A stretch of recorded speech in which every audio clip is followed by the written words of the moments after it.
Bakit galit sa'yo yung mga yun? Hindi naman. May inuutos lang. Parang ayaw sa atin ng mga tao dito, ha? Kaya mo na mukhang ganoon talaga.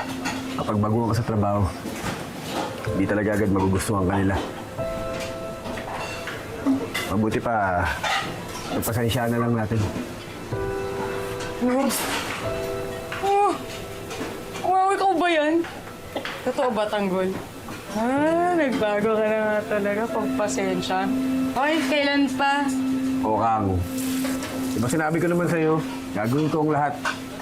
Babago ako para magustuhan mo ako. Ay, naku. Magtrabaho ka na lang. Talaga? Ikaw, nagbabagang buhay. Ikaw na.